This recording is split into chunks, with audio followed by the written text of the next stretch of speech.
गृह एवं जेल मंत्री डॉक्टर नरोत्तम मिश्रा का बयान सामने आया, जहां उन्होंने कांग्रेस विधायक बाबू सिंह जंडेल के खंभे पर चढ़ने के मामले पर कहा, यदि लाइन चालू होती तो कोई भी घटना हो सकती थी। वहीं राहुल गांधी की भारत जोड़ो यात्रा को फिटनेस यात्रा बताया। साथ ही साथ जनता से फिल्म राम सेतु देखने की अपील की है। भारत जोड़ो यात्रा पर भी उन्होंने चुटकी ली। उन्होंने कहा है, जंडेल के बयान को लेकर उन्होंने कहा है, और इसके साथ ही यहां पर उन्होंने तमाम मुद्दों को लेकर चुटकी ली है। अब ये खतरनाक है विषय।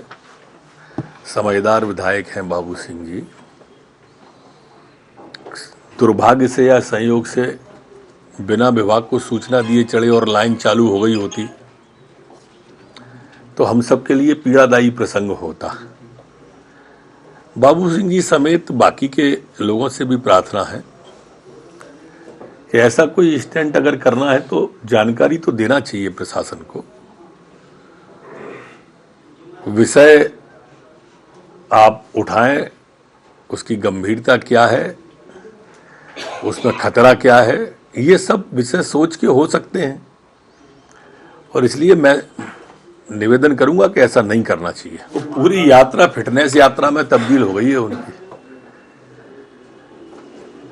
कभी पुशअप लगाते हुए दिखे, कभी दौड़ लगाते हुए दिखे, कभी बस पे चढ़ते हुए दिखे, कभी स्प्रिंट लगाते नजर आ रहे हैं। अब क्या उनकी इस यात्रा में योग्यता या माप क्या है? मुझे तो लग रहा है जैसे खेलों की बजाय राजनीति में उनको जबरदस्ती कोई ले जा रहा है। अच्छी फिटनेस हो गई है, बधाई उन्हें।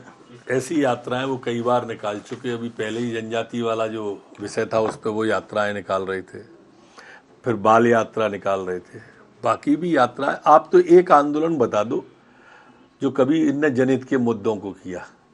क्या ये यात्रा वो किसी जन समस्या पर नहीं निकाल सकते थे? एक परिवार की इमेज बिल्डिंग में कांग्रेस का अधिकांश समय खत्म हो रहा है। जन समस्याओं से कांग्रेस का कोई सरोकार नहीं है। कभी बिजली की बात, खाद की बात, बीज की बात करते ही नहीं मिलेंगे, किसानों की बात। अब ये यात्राएं भी निकल रही हैं तो उनकी इमेज बिल्डिंग के लिए निकल रही हैं कि राहुल जी की यात्रा आ रही है। पूरा फोकस देश भर की कांग्रेस का इसी पे है, और उधर पूरे देश में सूपड़ा साफ हुआ जा रहा है। जब हिमाचल और गुजरात के परिणाम आए तब जरूर इस यात्रा की आप चर्चा करना। अब ये उन दोनों की आपस की खींच है। जो वो कहेंगे वो ये नहीं मानेंगे, जो वो करेंगे तो कमलनाथ जी नहीं मानेंगे। तो ये दोनों का है, वो एक दूसरे की मान ही नहीं रहे, पता नहीं क्या हो गया। मैंने सभी को आप निवेदन किया है आज। एक जो अक्षय कुमार जी ने फिल्म बनाई है, वैज्ञानिक रूप से भी, धार्मिक रूप से भी, तथ्यों को लेकर भी, जो उस समय की तात्कालीन सरकारें थीं जिनने राम सेतु के बारे में सुप्रीम कोर्ट में हलफनामा दिया था, जिनने राम को और राम सेतु को काल्पनिक बताया था, ये काल्पनिक विषयों के बारे में विस्तार से उसके अंदर बताया गया है। और इसलिए मैंने आप सबसे प्रार्थना की है मीडिया जगत से कि एक बार आप आएंगे तो आपके माध्यम से विषय नीचे उतरेगा और लोगों का भ्रम भी दूर होगा और लोगों का ज्ञानवर्धन भी होगा उस पिक्चर से।